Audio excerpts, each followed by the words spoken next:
तो good evening. हम लोग आज फर्स्ट क्लास 11th इंग्लिश के लिए आपका वेलकम करते हैं। क्लास 11th की इंग्लिश में दो बुक्स हैं, ठीक है। आप देखेंगे अगर नीचे जा करके तो आपको दो बुक्स मिलेंगी यहाँ पर।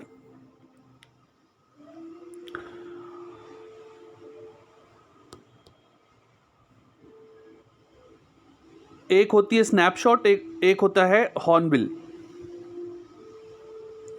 मल्टीपल चॉइस क्वेश्चन आपके सबसे पहले दो मल्टीपल चॉइस क्वेश्चन होते हैं। एक बार मैं आपको बैकग्राउंड बता दूं कि क्या होता क्या है इंग्लिश के पेपर में। ऐसा नहीं है कि सब कुछ लिटरेचर ही होता है, और भी बहुत सारी चीज़ें होती हैं इंग्लिश में, सिर्फ लिटरेचर नहीं होता, ये ध्यान रखना है आपको। सबसे पहले सेक्शन ए जो है वो 18 मार्क्स का होता है, मल्टीपल चॉइस क्वेश्चन, जिसमें 10 मार्क्स का एक पैराग्राफ आता है और 8 मार्क्स का एक पैराग्राफ आता है। दोनों पैराग्राफ 600 से 750 वर्ड्स के होते हैं। तो हम लोग एमसीक्यू बेस्ड होता है, तो हम लोग इसके लिए भी प्रैक्टिस करेंगे बाद में। फर्स्ट क्लास है तो थोड़ा इंट्रोडक्शन दे रहा हूँ आपको मैं। सेकंड क्वेश्चन और फर्स्ट क्वेश्चन के बाद थर्ड क्वेश्चन ग्रामर से होता है। थर्ड और fourth question multiple choice question होता है ये भी, जिसमें हमें modals, clauses, change of voice, error correction, editing आप स्क्रीन पे देख भी रहे होंगे, और आप चाहें तो सेम चीज़ आपको व्हाट्सएप पे मिल गई है, उस पर भी ओपन कर सकते हैं। Modals, clauses, change of voice, error correction. तो ग्रामर के लिए भी कुछ क्लासेस मैं आपको दूंगा। उसके बाद आप देखेंगे लिटरेचर सेक्शन है।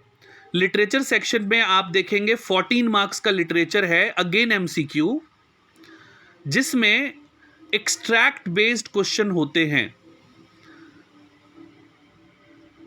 1 आउट ऑफ 2 एक्सट्रैक्ट आपको हॉर्नबिल से करना होता है, और वैसे ही आपको स्नैपशॉट से भी एक एक्सट्रैक्ट, प्रोज एक्सट्रैक्ट। हॉर्नबिल से पोइट्री एक्सट्रैक्ट होता है, जिसमें आपको दो में से एक करना है। फिर एक स्नैपशॉट से या हॉर्नबिल से आपको मल्टीपल चॉइस क्वेश्चन होता है। 3 मार्क्स का एक क्वेश्चन, फिर 6 मार्क्स का एक क्वेश्चन, और फिर 5 मार्क्स का एक क्वेश्चन, मतलब 14 मार्क्स का अगेन एमसीक्यू। तो अभी तक जो भी है सब एमसीक्यू में, 18 + 8 + 14, इट मीन्स 18 और 8 26, और 26 और 14 40 मार्क्स का सिर्फ MCQ. Then will move to the reading section, जिसमें नोट मेकिंग आता है 5 नंबर का। आपको देखिए मैंने दिया हुआ है नोट मेकिंग में, आपको पूरा सिलेबस आया है, जिसमें टाइटल 1 मार्क का है, नंबर ऑफ इंडेंटिंग 1 मार्क की या ग्लॉसरी 1 मार्क, और नोट्स 2 मार्क्स। तो 5 नंबर का नोट मेकिंग होता है। समरी होती है 3 नंबर की, ये नोट मेकिंग के अंदर ही होती है। 8 मार्क्स के नोट मेकिंग में 5 नंबर का नोट मेकिंग और 3 नंबर की समरी होती है। 50 वर्ड्स में समरी लिखना होता है। तो ये 8 मार्क्स का एक क्वेश्चन आपका रीडिंग सेक्शन से हो गया। उसके बाद आपका राइटिंग सेक्शन में एक नोटिस या एडवर्टीजमेंट 3 मार्क्स का, एक पोस्टर, 100% श्योर है पोस्टर आएगा, 3 मार्क्स का, ये सब करेंगे हम लोग। और फिर एक लेटर आपका 5 मार्क्स का। तो कुल मिलाकर के आपका जो राइटिंग सेक्शन है, अगर हम नोट मेकिंग को भी उसमें इंक्लूड करें, तो 8 मार्क, 3 मार्क, 3 मार्क और 5 मार्क, 5 मार्क, इट मीन्स 11 और 3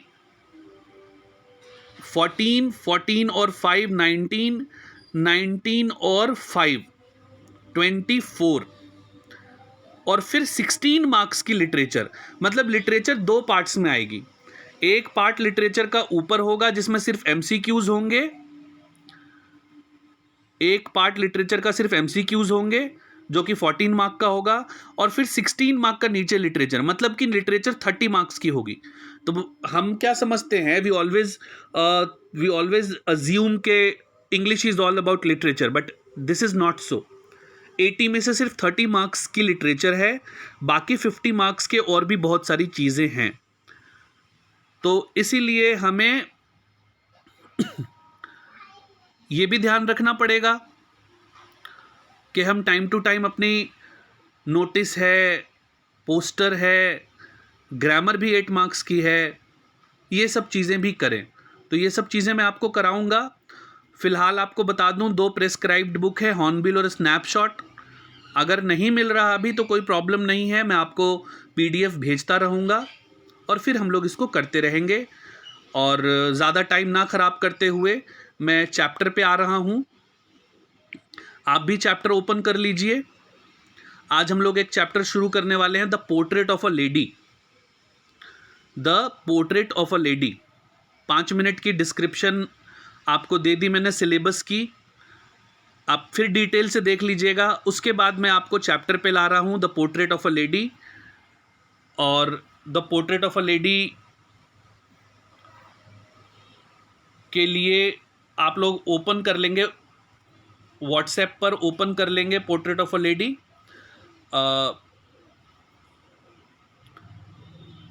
जब यूट्यूब वीडियो भी आएगी तो उसके लिंक, उसके कमेंट में मैं लिंक शेयर कर दूंगा पोर्ट्रेट ऑफ लेडी बुक के लिए। अगर बुक ना हो तो आप वहाँ से भी ओपन कर सकते हैं। Portrait of a lady Khushwant Singh का लिखा हुआ चैप्टर है। It's very interesting chapter. इसमें रिलेशनशिप को बहुत ज़्यादा मीनिंग दी गई है। रिलेशनशिप, हम जनरली उन रिलेशनशिप्स पे जाते नहीं, उन रिलेशनशिप्स को देखते नहीं। जिन रिलेशनशिप्स की इनमें बात की गई है वो रिलेशनशिप हम देखते नहीं है। The chapter is very interesting. मैं फिर से कहूँगा आप लोग चैप्टर पे ज़रा भी ध्यान दें ढंग से तो आपको चैप्टर बहुत अच्छे से समझ में आ जाएगा। इम्पॉर्टेंट चैप्टर है और बार बार आपको बताऊं कि ये चैप्टर जो है इसमें से क्वेश्चन कंफर्म ही आता है।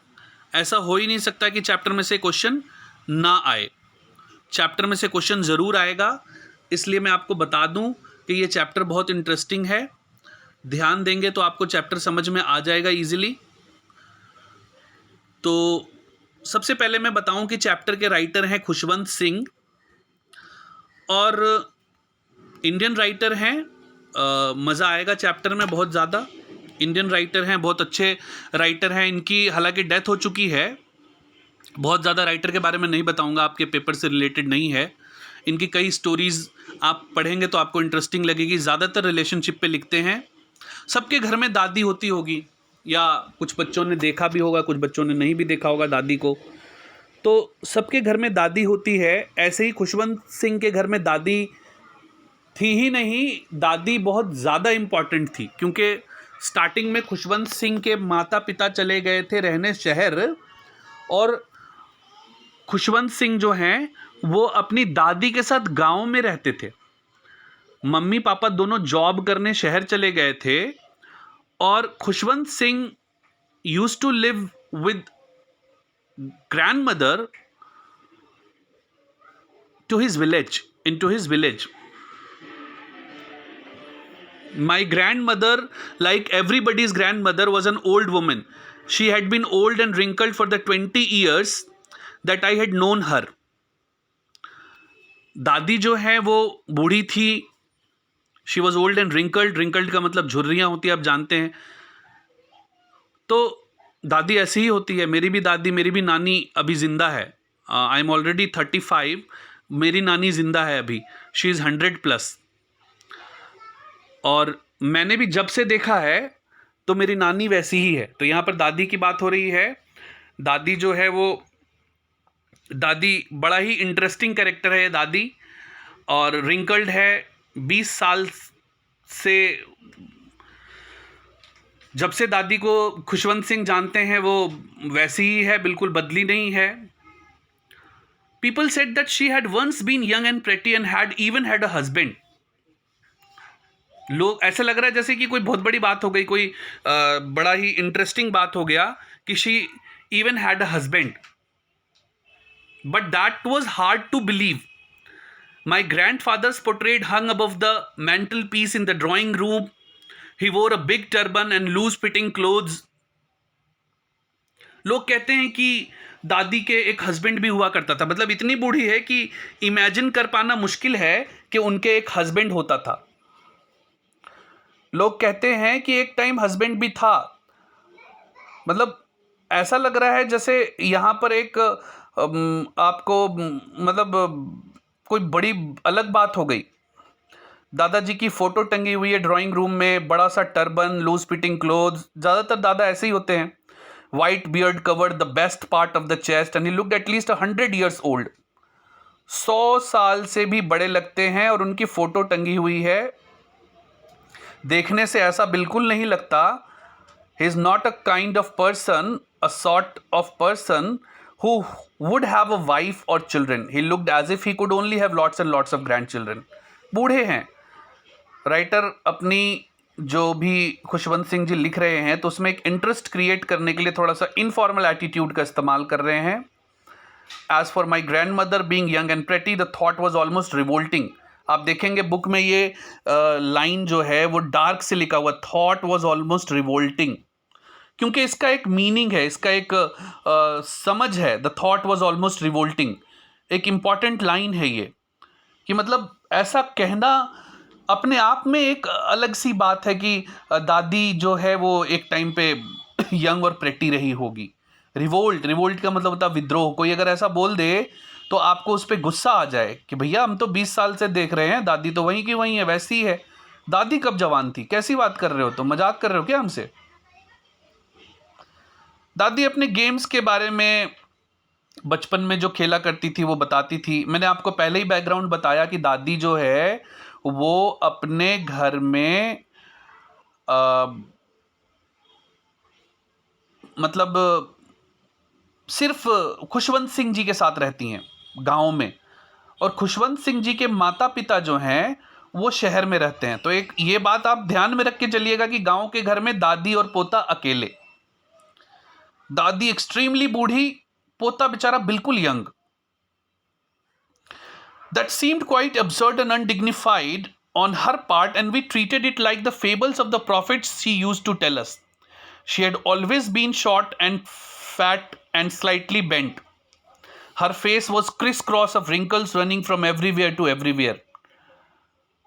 बार बार ये बताने की कोशिश की जा रही है कि उनके फेस पर रिंकल्स है, उनके फेस पर रिंकल्स है। देखिए, बार बार ये बताने की कोशिश की जा रही है कि उनके फेस पर रिंकल्स है, और ये थॉट रिवोल्टिंग है। ऐसा कहना भी रिवोल्टिंग है कि दादी एक टाइम पर प्रेटी और यंग थी।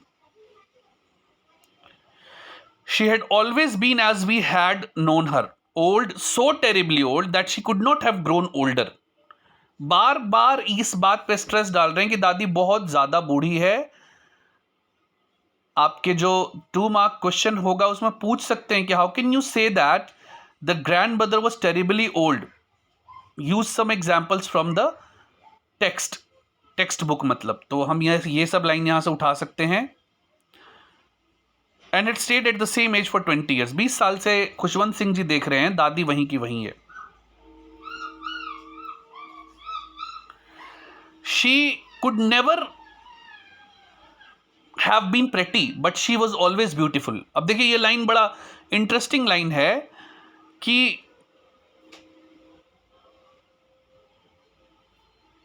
वो जो लिख रहे हैं कि शी, देखिए ये वाली लाइन, शी कुड, ये वाली line, she could never have been pretty but she was always beautiful. ये लाइन की वो हमेशा सुंदर है। प्रेटी और ब्यूटीफुल सिनोनिम्स हैं, प्रेटी और ब्यूटीफुल। बट कह रहे हैं कि she could never have been pretty. अब यहां पर प्रेटी से मतलब है कि जैसे हम कोई सुंदर हीरोइन को देखें। अब जैसे मेरे को अच्छी लगती हैं जो हीरोइंस, मैं उनको प्रेटी कह सकता हूं। जैसे प्रियंका चोपड़ा है, जैकलिन फर्नांडिस है, तो अच्छी लगती है तो मैं प्रेटी। बट ब्यूटीफुल जो है, ब्यूटीफुल इंसान जो है वो अपने सीरत से भी हो सकता है, अपनी इनर क्वालिटीज से भी हो सकता है। तो यहां पर ये कहना चाह रहे हैं कि वो she is beautiful although she is not pretty. She hobbles about the house in spotless white with one hand resting on her waist to balance her stoop and the other telling the beads of her rosary. उनका posture explain कर रहे हैं खुशवंत सिंह कि वो हमेशा अपने हाथ में एक माला उनके होती है, बीड्स ऑफ रोजरी उनके हाथ में माला होती है जिस पे वो कुछ पढ़ रही होती हैं और एक हाथ उनका कमर के ऊपर होता है, थोड़ी सी झुकी हुई, इमेजिन कीजिए थोड़ी सी झुकी हुई, एक हाथ कमर पर, आगे वाले हाथ में राइट हैंड में माला और वो पढ़ती हुई अपना इधर से उधर उधर से उधर. Her silver locks were scattered untidily over her pale, puckered face and her lips constantly moved in inaudible prayer. उनके बाल सिल्वर लॉक्स, वैसे हम यूके इंग्लिश में वाइट हेयर्स को हम ग्रे हेयर्स बोल देते हैं अगर बुढ़ापा दिखाना हो तो, और सिल्वर भी कहा जाता है अगर बाल में शाइन हो तो सिल्वर हेयर्स जगह मैं उनको अच्छे तरीके से एक्सप्लेन करा तो सिल्वर लॉक्स. तो बाल जो हैं वो उनके पेल, और पकड़ का मतलब हुआ कि फेस जो है वो बहुत ज़्यादा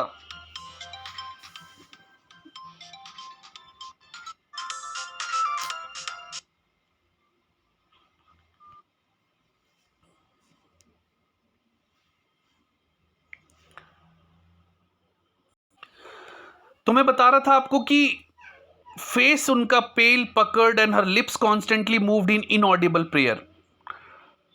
फ्लैट सा फेस है, पॉक मार्क्स हैं चेहरे पर थोड़े से, और लिप्स जो है वो इनऑडिबल मतलब सुनाई नहीं देता, ऐसे प्रेयर में बिजी है. She is beautiful. She was like the winter landscape in the mountain. Winter landscape का मतलब पहाड़ जिस पे बर्फ हो, आप सोचिए. An expanse of pure white serenity, again this is written in dark line, dark वो बोल्ड लेटर्स में लिखा हुआ है, expanse of pure white serenity. आप इन शब्दों का प्रयोग कीजिए आंसर में. You can use these words in your answer. N escape, she has compared her grandmother with an expanse of pure white serenity. serenity का मतलब होता है सादगी, सात्विकता. Breath peace, breathing peace and contentment. Contentment का मतलब होता है जब आप बिल्कुल सेटिस्फाइड हों. वैसे मेरा नाम रज़ी है, मेरे मतलब नाम का मतलब भी कंटेंटमेंट ही है. आप गूगल पे सर्च करना, मेरे नाम का मतलब भी कंटेंटेड है, मतलब कंटेंटमेंट का मतलब कि यू आर सेटिस्फाइड. तो breathing peace and contentment. My grandmother and I were good friends. My parents left me with her when they went to live in the city and we were constantly together. मैंने starting में ही बता दिया था आपको कि शहर चले गए थे इनके माता पिता, इनको दादी के साथ छोड़ दिया था. She used to wake me up in the morning and get me ready for school. Simple बात है, ऑब्वियसली जब मम्मी पापा हैं नहीं तो यही तैयार करेंगी. लेकिन कुछ चीज़ें ऐसी थीं जो उनको सही नहीं लगती थी. She said her morning prayers in a monotonous sing song while she bathed and dressed me in the hope that I would listen and get to know it by heart. वो अक्सर मुझे वो अक्सर मुझे अ, वो अक्सर मुझे सुबह नहाती धुलाती तैयार करती है, और वो अपना जो सॉन्ग है, जो अपनी प्रेयर है, इंसान को आदत होती है बुढ़ापे में कुछ ना कुछ बुदबुदाने की, कुछ ना कुछ प्रेयर करने की. वो हमेशा गाती रहती है अपना प्रेयर, ये सोच करके कि मैं बार बार गाऊंगी तो शायद मेरा जो पोता है वो उसको सीख जाए, लर्न कर ले. I listen because I loved her voice but never bothered to learn it. मैं सुनता था क्योंकि मुझे उनकी आवाज़ पसंद थी, but I never bothered to learn it. मैंने कभी ये नहीं सोचा कि मैं उसको याद करूँगा. Then she would fetch my wooden slate which she had already washed and plastered with yellow chalk. पूरा रूटीन बता रहे हैं. उस समय कॉपी कलम नहीं होता था, वो एक तख्ती होती थी जिसके ऊपर मिट्टी से पेस्ट किया जाता था उसको, येलो मिट्टी से, और उसके ऊपर बांस की बनी हुई कलम से, पेन से, इंक में डिबो करके लिखते थे. वो सारी चीज़ें दादी माँ तैयार करती थी. फिर वो इंक पॉट और वो रेड पेन मुझे देती थी, बंडल बना करके. देती ही नहीं थी, साथ में स्कूल भी चल देती थी. ब्रेकफास्ट में एक थिक स्टेल चपाती मतलब बासी, little butter and sugar spread on it. ये खा करके हम ब्रेकफास्ट में स्कूल चल दिया करते थे, और रात की बची हुई चपातियां हम रास्ते में कुत्तों के लिए ले लेते थे. तो ये उनका रूटीन होता था. दादी हमेशा कहती कि मतलब दादी हमेशा उनके साथ स्कूल जाती थी, क्योंकि स्कूल के साथ में ही टेम्पल लगा हुआ था और उस टेम्पल में दादी जो है वो बैठकर अपना प्रेयर करती थी और जो प्रीस्ट है वो वहाँ पर अल्फ़ाबेट सिखाता रहता था। मैंने लाइन दिखाई आपको कहाँ पर हम लोग हैं, तो थोड़ा सा अगर आप लोग बुक पे ध्यान देते हुए चलेंगे तो अच्छा रहेगा। दादी जो है वो मॉर्निंग प्रेयर के बाद मुझे लेकर स्कूल चली जाती और स्कूल के साथ में ही मंदिर था, तो मंदिर में बैठ कर के अपने स्क्रिप्चर्स पढ़ती और मुझे यहाँ पर जो पंडित जी थे, जो वहाँ के जो भी थे हेड, वो हमें पढ़ाते थे, वो हमें शिक्षा देते थे। जब हम दोनों का ही काम फिनिश हो जाता तो हम लोग साथ में फिर घर चले जाते और रास्ते में हम जो वो रोटियां लाते थे वो फिर कुत्तों को देते हुए जाते। कुत्ते ग्राउलिंग करते हुए, फाइटिंग करते हुए उन चपातीज के चक्कर में हमारे घर तक आ जाते थे। कितना प्यारा माहौल, एक सिचुएशन, एक बैकग्राउंड क्रिएट करने की कोशिश की गई है खुशवंत सिंह द्वारा, ताकि आप गांव के उस माहौल को समझ सकें। यहां तक तो स्टोरी बहुत अच्छी चल रही है। स्टोरी अच्छी ही चलती रहे तो फिर स्टोरी में मज़ा नहीं आता। आप कोई भी मूवी देखो तो स्टार्ट बड़ा अच्छा होता है, लेकिन बीच में हीरो फंस जाता है किसी चक्कर में, और फिर या तो अगर अगर वो रोमांटिक मूवी है तो प्यार में कुछ ट्विस्ट आ जाता है, उसके बाद फिर सब कुछ सॉल्व होता है इंटरवल के काफ़ी बाद, और उसके बाद लास्ट में विलेन मारा जाता है। तो इस तरीके से कुछ ना कुछ ट्विस्ट तो लाना पड़ता है स्टोरी में। तो यहाँ वो ट्विस्ट आता है, when my parents were comfortably settled in the city they sent for us, that was a turning point in our friendship. तो क्वेश्चन पूछ सकते हैं कि टर्निंग पॉइंट कहाँ था भैया? तो जी टर्निंग पॉइंट कहाँ था?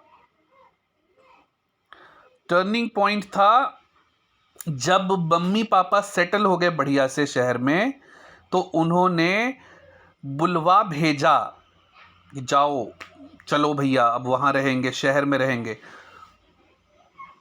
Although we shared the same room, my grandmother no longer come to school with me. I used to go to an English school in a motor bus. There were no dogs in the street, and she took to feeding sparrows in the courtyard of our city house. एक motor बस में बैठ करके हम लोग school जाते। School के लिए अब इनके लिए मोटर बस लगा दिया गया। दादी नहीं आती थी स्कूल तक, ना वो कुत्ते होते थे स्ट्रीट पर जिनको ये खिलाते हुए घर तक चले आते। तो मतलब सब कुछ चेंज हो गया। The scenario is completely different now. धीरे धीरे समय बीतता गया। दादी used to wake me up and get me ready for school. When I come back, she would ask me what the teacher had taught me. जब मैं आता था तो पूछती थी दादी, मैं उनको वेस्टर्न साइंस और लर्निंग के बारे में, law of gravity, Archimedes principal के बारे में बताता। एक दिन दादी को मैंने ये भी बताया कि दुनिया गोल है। दादी नाराज हो जाती। दादी इसलिए भी नाराज होती because she could not help me with my lessons now. She did not believe in the things they taught at the English school and was distressed that was no teaching about God in the scriptures. दादी को बिल्कुल अच्छा नहीं लगता कि school में भगवान और स्क्रिप्चर्स के बारे में, वेदों के बारे में कुछ नहीं बताया जाता। दादी को ये बिल्कुल पसंद नहीं आता था। एक दिन मैंने घर आकर बताया दादी को कि मुझे म्यूज़िक में लेसन दिए गए हैं, and she was very disturbed because according to Dadi, the music had lewd association. It was monopoly of harlots and beggars and not meant for gentle folk. This is an important line. ये जो है कि वो भिखारियों के लिए होती है और अच्छे लोगों के लिए नहीं होती. It is not meant for gentle folk. अच्छे लोगों के लिए, जेंटलमैन के लिए नहीं होती है. Monopoly of हार्लॉट्स. मोनोपोली का मतलब होता है कि एकाधिकार. गरीब भिखारी जो होते हैं वो बजा बजा कर संगीत भीख मांगते हैं. तो बच्चों को म्यूज़िक नहीं सिखाना चाहिए. दादी के डिक्शनरी में यही लिखा हुआ था. She said nothing, and nothing means disapproval. मतलब she disapproved. She rarely talk to me after that. बहुत कम बात होती. धीरे धीरे और समय बीता and now Khushwant Singh was selected for university. Now he has also given a private room, अच्छे से पढ़ाई कर सकें. The common link of friendship was snapped. यहाँ पर जो मेन लिंक था फ्रेंडशिप का, दादी का और पोते का, वो स्नैप मतलब टूट गया. फिर एक इंपॉर्टेंट लाइन है यहाँ पर, accepted her seclusion with resignation. Seclusion का मतलब उनको डिफरेंस कर देना, उनको अलग कर देना, और रेजिग्नेशन का मतलब तो आप समझते होंगे, रिजाइन कर देना. तो उन्होंने अपने सेक्लूजन को रेजिग्नेशन के साथ एक्सेप्ट कर लिया कि yes, now I am an old lady and our ways are different, we have two roads. तो रिजाइन कर दिया उन्होंने. रिजाइन करने का मतलब नहीं कि कोई एप्लीकेशन लिख करके और साइन करके रेजिग्नेशन दिया हो. मतलब शी रिजाइंड मीन्स कि she differentiated, she come out of all the topics of Khushwant Singh. Now she understood that the world is different now, and the grown-ups have different kinds of lesson, different kinds of subject, and I'm not mean to interfere in these kind of things to my grandson. वो अपने spinning wheel में लग जाती हैं. अब sunrise से लेकर sunset तक उनके पास व्हील स्पिनिंग था. वो प्रेयर्स रिसाइट कर रही होती. सिर्फ आफ्टरनून में वो रिलैक्स करती थी, और उस समय वो अपने स्पैरोज को, अपने चिड़ियों को वो दाना देती थी. वो रोटी के छोटे छोटे टुकड़े करती वरामदे में बैठ करके, और वो जो है बर्ड्स को दे देती थी. सैकड़ों बर्ड्स आती थी. और यहाँ पर फिर एक डार्क लाइन में, वॉरिटेबल बेडलम ऑफ चिरोपिंग्स, मतलब अलग अलग आवाज़ों में. चिरोपिंग्स का मतलब जो बर्ड्स का साउंड होता है. Some come and perched on her legs, other on her shoulders, some even set on her head. कहीं भी बैठ जाते, सोल्जर्स पर, लेग पर, हेड पर. वो स्माइल करती रहती, कभी उनको भगाती नहीं थी. वो उनकी ज़िंदगी का हैप्पीएस्ट हाफ एन आवर होता था. तो ध्यान रखिए, अब MCQ आता है तो एक एक वर्ड इंपॉर्टेंट है. हो सकता है पूछ दें कि वो हैप्पीएस्ट हाफ आवर कौन सा था और 4 ऑप्शन दे दे. तो इसीलिए पहले मैंने डिस्कस किया कि क्वेश्चन किस तरह का होता है. लास्टली जब खुशवंत सिंह अब्रॉड जानने लगे, वो अब्रॉड गए थे. He is a very famous writer, he was a very famous writer. Death हो चुकी है उनकी, तो he was a very famous writer. जब उनको अब्रॉड जाना था, I was sure my grand mother would be upset. मुझे पता था कि दादी अपसेट हो जाएगी. 5 साल के लिए मैं अब्रॉड जा रहा हूँ और उनके एज में कुछ नहीं कह सकते कि भैया 5 साल बाद जब लौटूंगा तो वो रहेगी, बचेगी कि नहीं बचेगी. 5 साल के लिए तो अब्रॉड जा रहे थे. मेरी नानी अभी जिंदा है, आज मेरी बात हुई है. पिछले 10 साल से बात हो रही है. मेरी नानी एक ही लाइन कहती है कि बेटा आके मिल ले, पता नहीं अगली बार मिल पाऊँ ना मिल पाऊँ. तो जबकि मैं तो सिर्फ 2 घंटे की दूरी पर हूँ प्लेन से. मतलब if I want to meet my grandmother, it will hardly take 2 to 4 hours and I will reach there. तो वो आज भी कह रही थी, because on Eid I have not talk to my grandmother. She was today telling कि बेटा आजा, अब मेरा कुछ भरोसा नहीं है कब चली जाऊँ. और पिछले 10 साल से भी यही कह रही है वो. तो बीच में कई बार मिल भी आया हूँ, but every time she used to say the same thing. कह रही ईद पे तो नहीं आ पाया, उस पर आ जाइए, जो अगली ईद आएगी ना. अभी तो मीठी ईद थी, उसके बाद आएगी, तो कह रहे उस पर आ जाइए बेटा, उस पर आज ज़रूर आके मिल लियो. मैंने उनको सांत्वना दिया. तो 5 साल की बात थी यहाँ पर. तो 5 साल के बाद पता नहीं, she was not even sentimental. वो सेंटिमेंटल नहीं थी जैसे मेरी नानी हो जाती है. वो मेरी नानी की तरह सेंटिमेंटल नहीं थी. वो रेलवे स्टेशन भी आई, लेकिन इमोशंस बिल्कुल नहीं दिखाए. कोई रोना नहीं, कोई धोना नहीं. अपने प्रेयर उनका चालू रहा, और वो अपने प्रेयर्स में प्रेयर्स में अपने लगी रहीं. बस आई, एक कस्टम था, एक रिवाज था कि भाई बेटे को छोड़ने जाना है, तो गई. उनके फिंगर्स अभी भी उसी बीड्स ऑफ रोजरी, उनकी जो तस्वीह कहते हैं उर्दू में, जिसको माला कहते हैं हिंदी में, उसमें उनका हाथ में चल रहा था सब कुछ. She silently kissed my forehead and when I left I cherished the most imprint as perhaps the last sign of physical contact between us. Moist का मतलब होता है थोड़ा मॉइस्चर से भरा हुआ. उन्होंने उनका माथा चूमा, तो वही लास्ट टच उनको ले करके वो विदेश चले गए. एंड ही थॉट कि ये मेरा लास्ट टच है, बट ऐसा हुआ नहीं. But that was not so. After 5 years I come back home and still she is alive. वो अभी भी जिंदा हैं और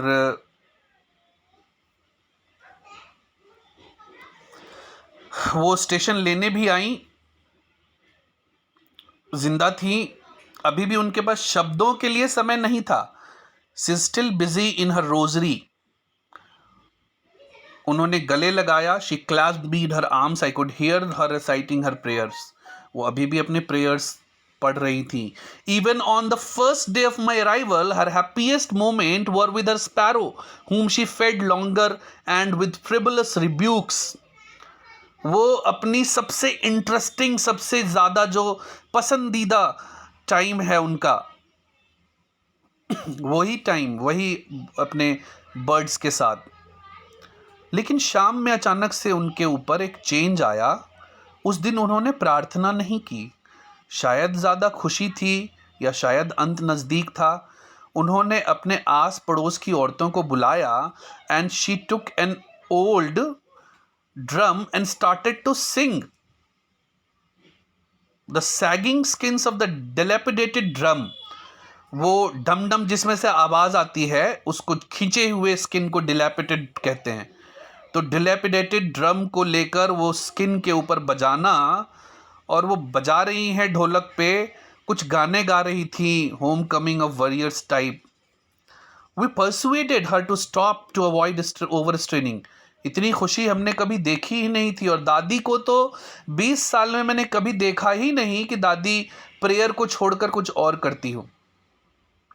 वी परसुएडेड हर के ओवर स्ट्रेनिंग हो जाएगी दादी, रुक जाओ। That was the first time since I had known her that she did not pray. पहली बार मैंने देखा कि दादी ने प्रेयर नहीं किया। दूसरे मॉर्निंग वो बीमार हो गई। डॉक्टर को बुलाया गया। The doctor told us that it would go, mild fever है, चला जाएगा। लेकिन ग्रैंड मदर थॉट डिफरेंटली। उन्होंने घर में अनाउंस कर दिया कि हर एंड वॉज नियर, और she was very worried, she was very afraid कि since only a few hours before the close of the last chapter of her life she had omitted to pray. यानी मरने से सिर्फ कुछ देर पहले उन्होंने prayer रोक दिया। और उन्होंने कहा कि मेरे पास बात करने के लिए समय नहीं है और मैं जा रही हूँ, बात ना करो मुझसे। We protested but she ignored. वो बेड पे पड़ी रहीं और अपनी माला को जपती रहीं। हमें शक भी नहीं हुआ। उससे पहले एक समय आया 2 दिन के अंदर ही, जब उनके हाथ से वो माला गिर गई और दादी चली गई। रोना मत आप लोग, कहीं आप लोग रोने लग जाओ। A peaceful pallor spread on her face and we knew that she was dead. वो माला अचानक से दादी के हाथ से गिर गई और दादी बेचारी चली गई। हमने बेड से उठाया उनको, जैसा कस्टम था। उनको ग्राउंड पे लिटा दिया गया। मरने के बाद बेड पे नहीं होते हैं लोग, ग्राउंड पे लिटा दिया जाता है। After few hours of mounting, थोड़ी देर हम लोगों ने शोक मनाया। उसके बाद अरेंजमेंट्स करने के लिए सब लोग बाहर चले गए। शाम का टाइम था। एक क्रूड स्ट्रेचर पर उनको लिटाया गया क्रीमेट करने के लिए, अंतिम क्रियाक्रम करने के लिए। सूर्य की रोशनी रूम में वरांदे से होते हुए बिल्कुल गोल्डन लाइट उनकी जो स्ट्रेचर था जिनके ऊपर लिटाया गया था उस पर साफ साफ पड़ रही थी। We stopped halfway in the courtyard. आंगन में हम थोड़ी दूर पर रुके। All over the verandah in her room right up to where she lay dead and stiff wrapped in the red shroud thousands of sparrows sat scattered on the floor। हजारों की संख्या में चिड़िया, वो कबूतर, वो चिड़िया, वो मैना, वो सब बैठी हुई हैं। बहुत अजीब लगा क्योंकि दोपहर का टाइम निकल गया। We thought we felt sorry for the bird and my mother fetched some bread for them। उनको लगा रोटी खाने आई थी और बूढ़ी अम्मा तो निकल गई, तो शायद इसलिए वो रोटी के ना मिलने की वजह से बैठी हुई हैं। और मेरी मम्मी कुछ रोटी ले आई और तोड़कर उनको डाल दिया। But the sparrows took no notice of the bread। When we carried my grandmother's crops off, they flew away quietly। उन्होंने खाना नहीं खाया। जब हम दादी माँ के श्राउड को ले गए, दादी माँ के उसको ले गए, उनके कॉर्प्स को, उनके डेड बॉडी को, उसके बाद वो चले गए। ऐसा लगा जैसे वो माउंट करने आए थे, दे हैव अंडरस्टैंडिंग। और मैं आपको बताऊं, अंडरस्टैंडिंग होती है चिड़ियों के पास, जानवरों के पास। I use to see Animal Planet very much and I have seen, आदमियों से ज़्यादा समझ होती है। Next morning the sweeper swept the bread crumbs into the dustbin. Dustbin में डाल दिया दूसरे दिन सुबह स्वीपर ने। तो मैंने आपको ये स्टोरी समझा दी है और उम्मीद है आपको समझ में आई भी होगी। ऑनलाइन मेरे साथ सेलिना, गौतम और प्रेरणा है। I am thankful that you all have come to join the class. और थोड़ी देर के बाद शाम तक, रात तक ये यूट्यूब पे भी आ जाएगा। और मेरा पैटर्न ये रहेगा, आपको पैटर्न समझा दूं कि चैप्टर पढ़ाने के बाद मैं आपको सॉल्व्ड नोट्स भी दूंगा और अनसॉल्व्ड भी दूंगा। तो सॉल्व्ड वाला भी कॉपी में लिखना है समझ करके, और अनसॉल्व्ड वाला अपने आप सॉल्व करना है। और जब भी हम मिलेंगे मैं उनको चेक करूंगा। You have to maintain a separate notebook for English. और इंग्लिश पे बिल्कुल ध्यान दीजिए शुरू से ही, और उसको आप क्वेश्चन आंसर्स को करेंगे, व्हाट्सएप पर आपके आ जाएगा। ठीक है। यूट्यूब वालों के लिए they can give their numbers to comment and I will provide the notes. I will provide the solved assignment as well as unsolved. Thank you so much. We'll meet in our next class. Okay, bye.